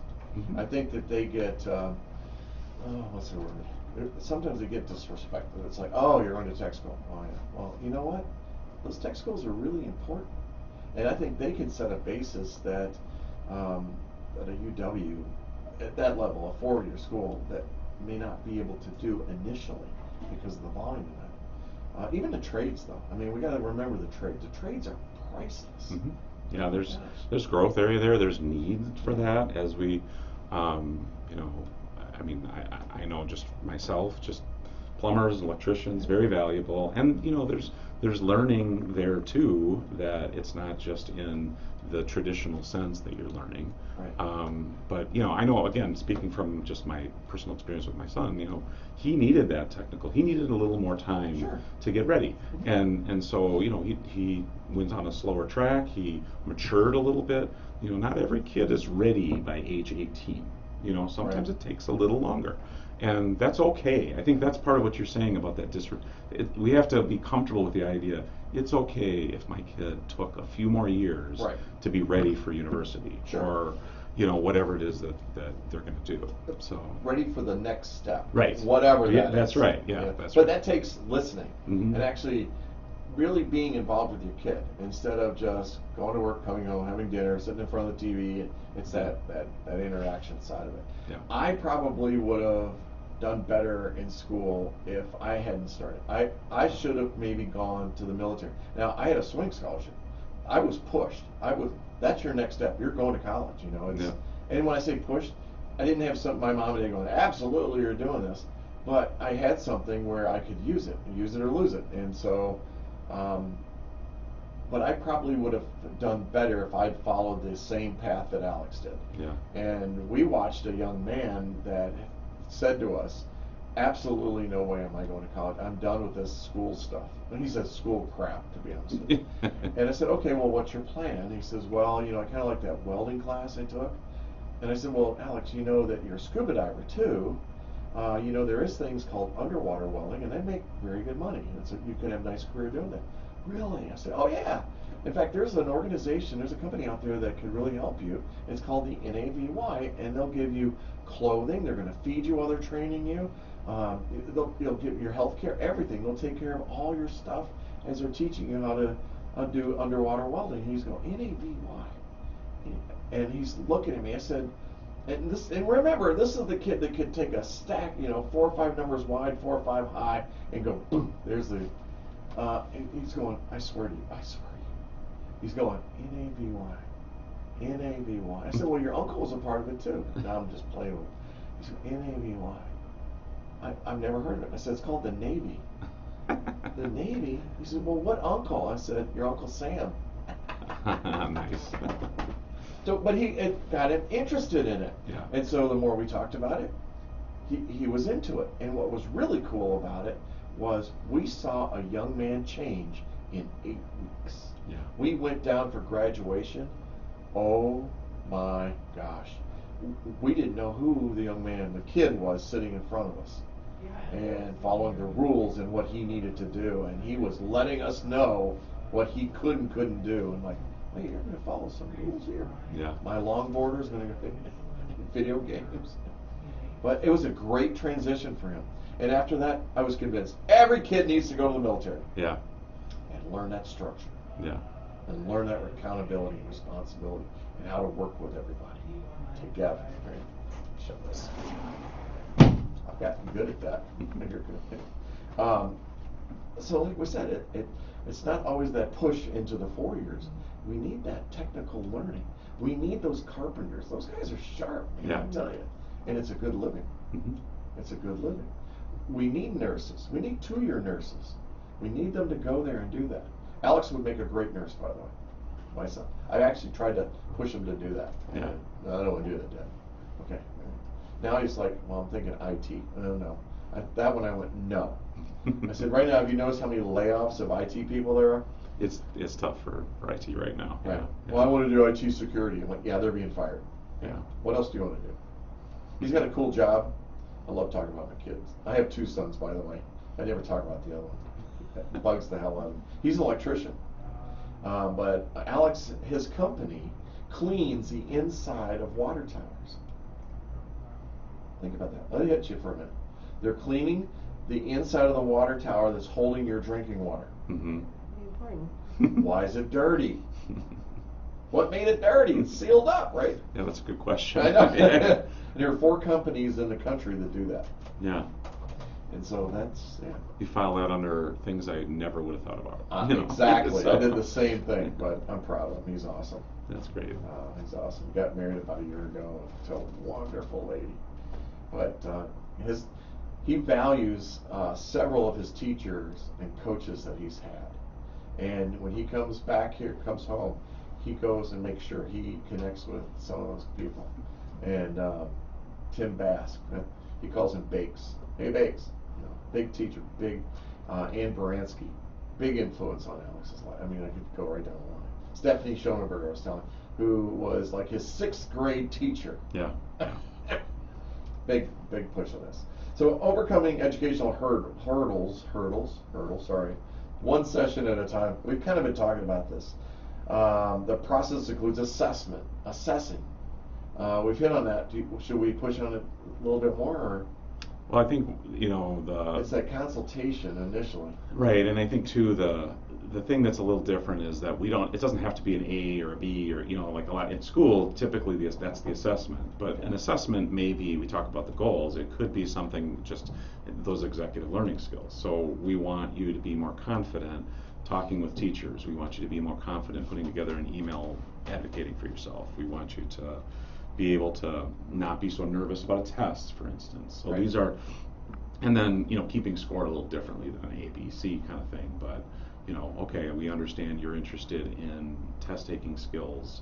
How are we going to measure that? Sure. And then understanding where those tests are and preparing for those. So assessment can take a lot of different forms. I was just going to say that that's why it's a good idea to also have some additional training and assistance during the summer to prevent that summer slide. This is a good time that kids don't have the grades coming back to them, and this is a good opportunity for them to catch up or work on some skill that they want going into the next school year. Well, should we be? I think we should. How do you feel about a year-round school? With some breaks in there. Yeah, educationally, it's superior, Mhm. right? We're not necessarily saying more days of school, but having, like you said, more breaks, or having time to do other things. Sure. But it seems kind of strange that we all of a sudden just take a 3-month break. Exactly. So. And it was done because of basically farming. Yeah, right. Because we had to right. go out and work in Right. the fields and the crops and all that stuff. Right. But So. I'm an advocate for year-round school. Mhm.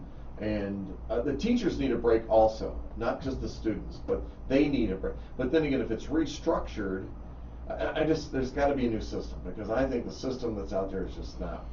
Yeah, you mentioned that teacher frustration or burnout, that this could potentially help with that. Yeah, absolutely. You could set it up so that it makes it a little bit, you give you a little more frequent breaks. You can also do other things. As a parent, I know we always were trying to figure out, well, what do we do with our kids in the summer? Sure. So it was camps, or it was summer school, or it was enrichment stuff. We were trying to, so like if the school had, and ironically, we would have happily paid the school, right?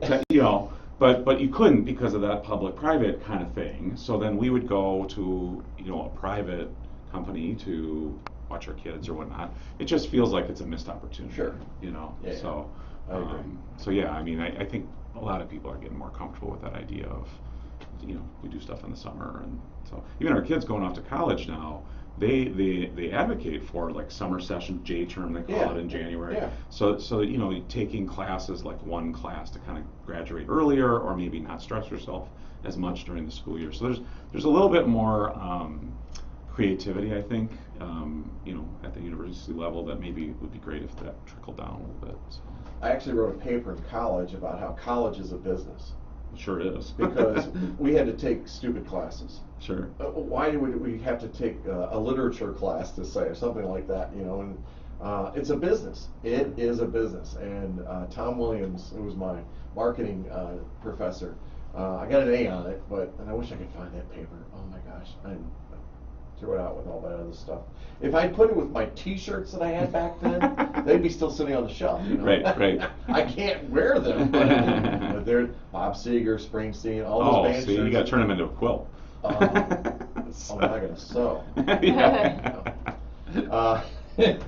But you get what you put in. Yeah, right. And sometimes you have to take to get, is where I was going with that. And to get the education I wanted, this was what was expected of me, to get that degree. Right. Well, now we're learning that degrees aren't carrying the same weight that they were years ago. Sure. Even 3 years ago. Mm-hmm.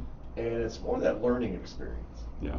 I had large real estate teams. I had 8, and I loved tearing with each of those real estate agents down in the way they were operating and building them back up and showing them a different way of doing it, and taking new agents and introducing them in a way of productivity that they never even thought of before. Yeah.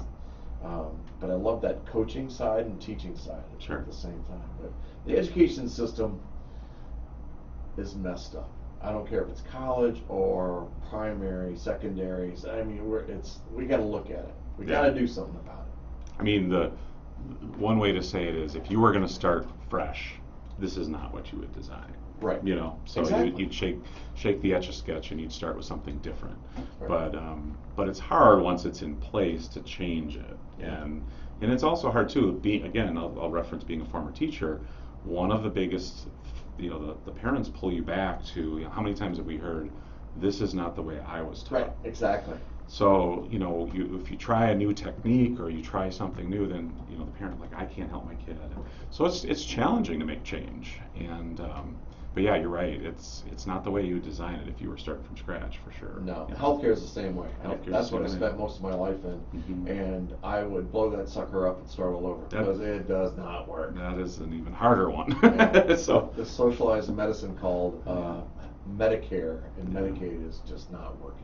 yeah, that's a longer. We don't have enough time to fix that problem. That's true, right? So I'll come back to that in a second. Talk to me about, there was something that jumped out at me, and we called it special tutoring programs. There's homeschool tutoring, special needs tutoring, come back to that, group tutoring, summer learning, online tutoring. You do all your languages. The one that jumped out to me was the X skills, academic coaching. That's about organization, planning, time management, prioritization, and goal setting. We've touched on it a little bit. Sure. But is that involved with all of your tutoring sessions? Touch on that. Talk about it, because I liked it. Mm-hmm. Yeah, that depends on the needs and the goals of the families, but we definitely can incorporate some of those aspects into the tutoring sessions. And It's all about helping the student be a better advocate for them, a better student, and be able to organize and structure their day. Starting with, the assignment notebook, and where do I find all of my assignments? Like I was mentioning earlier, it used to be the Friday folder that came home. Here's all your assignments. Just turn in the paper, you get the paper back. Well, now everything's stored in the cloud. You go to class, you get your test back, but then at the end of class, you have to turn the test back in. You don't get to take it and understand it and look at it after Right. class. Yeah. So how do you go back to the teacher and say, I want to really revisit this again because I didn't want to ask that question during class? Yeah, they have no idea how to do that. Yeah. They're actually afraid to go up and talk to the teacher about that. Yeah. Or I'm sure there's times when they go, hey, I don't understand this. How can I learn more about this? Well, go back to your seat and we'll talk about it after class. And then that never happens. Yeah, yeah. Yeah, I mean, part of that too grew out of the idea that sometimes there's a specific need. Family comes, there's a specific need. Sometimes it's more general, like, well, he's just struggling. He's a CD student. We want to help him be an AB student. So, when the family doesn't have, like, here's math, here's the program, here's the curriculum, sometimes it's like, what is the curriculum we can provide? This happens now in the summer a lot, because obviously they're not in school. Right. So we get the calls, and so we usually have that conversation about, well, we have an X Skills program. We can also create curriculum. So some of our tutors will use some of our tutoring hours to create something specific for the child. Sure. When they're not meeting with them. And then sometimes if they're in summer school, or if they have a relationship with a teacher where we can say, can you provide a packet or something, we'll do something like that. But that's just another resource for us when we have those consultations about how we can help. So. There was a page on your website, blew me away. OMG. Because I'm going to say this. Can you imagine this in our public or private schools? And they look at you and go, we have a 60-day guarantee, money-back guarantee. We believe in helping students improve learning skills and abilities. We craft tutoring programs and plans based off the unique needs of each student. That means the tutors we work with are equipped to provide the personalized tutoring services your child needs to excel. And if you're not completely satisfied with our tutoring services being provided, we can and will, change that, but can and will, refund any unused tutoring hours for up to 60 days following the date of the purchase. Wow. We do. Wow. And it gets back to that communication conversation we had a little while ago. If we're doing a good job communicating, then you don't get to the point where you're not satisfied, because we hear about, this isn't working, or this, and then we make adjustments. So, we do our best during the consultations to match the best tutor, but sometimes we have to do a rematch.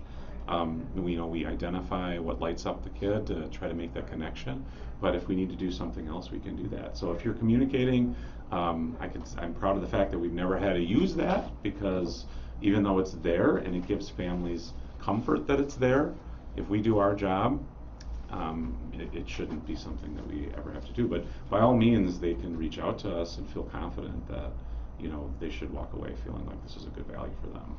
People don't give money-back guarantees to give money back. Mm-hmm. That's right. That's right. Give money-back guarantees because it just confirms that what we're doing is of value, and you will see results. That's right. And I love that.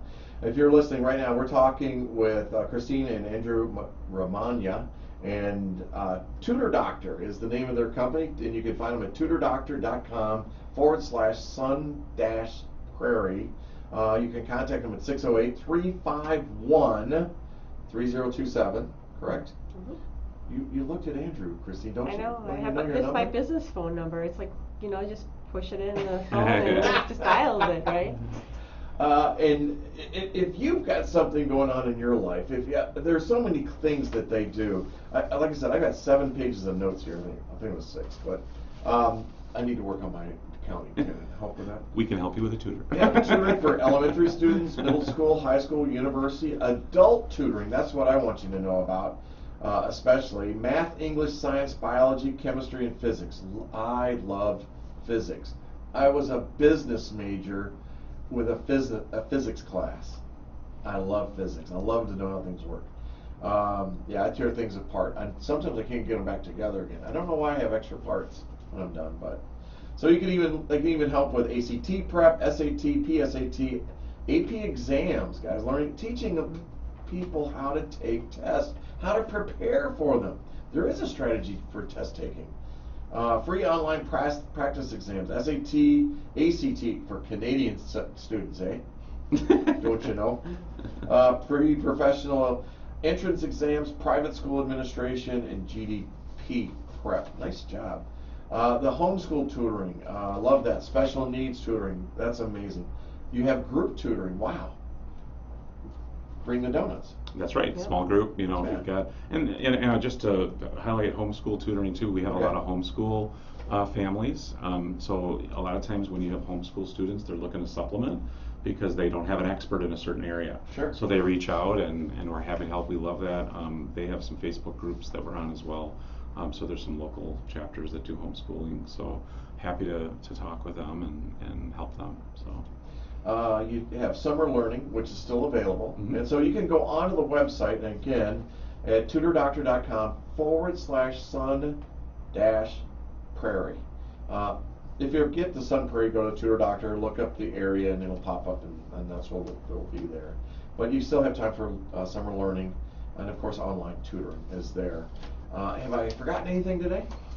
No, that's great. If you missed the URL, just Google Tutor Doctor Sun Prairie. You'll find us. Right up. Okay. So, I like that. So. You guys are awesome. 608-351-3027. That is a cell phone number, I believe. Yep. Call or text. Yep. Oh, you can text it. Oh my gosh, look out. They're doing everything. I'm telling you. Well, I think this is a fantastic program. You are members of the Sun Prairie Chamber. That's where Christine and I met. And I am so impressed with your organization. I know my wife is also. Christine Bright, Parenting Game, is going to have you on. Yep, I have been. Oh, you have already? Yeah. Yeah. Okay. Shows that on Watch. That's the a great Show. conversation. Yeah, that was great. So. And I know that Terry's going to be on Christine's show also. I think they're Okay. going to be doing some stuff with that special ed background and all that. Kudos to you guys. Thank you you. so Thank much you. It's for fun enjoying it. to be here. Yeah, and appreciate the conversation. It's something that is important to us. And we got to this when we picked diving into tutoring. It was like you got to the age in your life where you're like, we want to do, we want to be profitable with our business, but we also want to do something really important. And we felt like this was it. So. This should be the biggest investment in everybody's life. I mean, now I said that and people are rolling their eyes at me right now and they're saying, well, not everybody can afford it. Yeah. There's ways, we'll figure that out. Mm-hmm. We'll figure that out. Give us the opportunity to do the consultation with you, Right. and then we'll talk about that Right. stuff. So. And because we're on community radio, we can't talk about pricing. Mhm. So I apologize because I really want to know pricing. And we'll get that off the air. But I want people not to hold back because of the money. You didn't do it for baseball Yeah. or swimming or hockey. Hockey, oh my gosh, you need a new mortgage for hockey. Take the time and reach out to these folks. Go to their website, check it out. If you're like me, you're going to be blown away by it. So impressed. And just interacting with Andrew and Christine, you're going to love this. You're going to love this. And I think just the way I feel about the two of you, I think you're the people that you've connected with to really do your tutoring for all is probably at the same comfort level. Yeah. And I'm looking forward to hearing more about what you do and all that. So thanks for being on the show. Thank you very much. Appreciate it. You're welcome. Hey, you guys, you're listening to 103.5. We're going to do a song, get you out of here. I want to thank these guys again. Tutordoctor.com, tutordoctor.com tutordoctor.com/sun-prairie is where you want to go. I'm telling you, Lois Schultz, I know you're on watching right now. I see several of my teachers watching, and so you guys will love this. Lois, was up by Wausau. That might be another destination. You just never know. This is a franchise, right? There you go. Hey, let's do this. We're going to get you out of here. Have a great day. And how about this? I mean, it is Monday, right? And so how about a little Boomtown Rats and that wonderful song that they do so well, I Hate Mondays. Thanks, everybody, for coming in. I will not be on the radio Wednesday. I'm going to be honeymooning. So I will see you next Monday right here on the radio. Bye, everybody.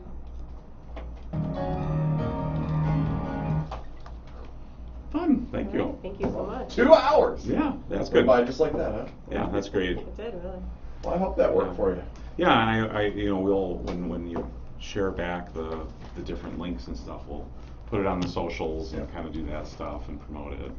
And give me, please give me credit for that. Oh, absolutely. You yeah. can also edit the recording I give you. Yeah. And use parts of it you want. Yeah. Just please remember to give credits. Absolutely. Okay. Yeah. This is neat. It's good conversation. It's.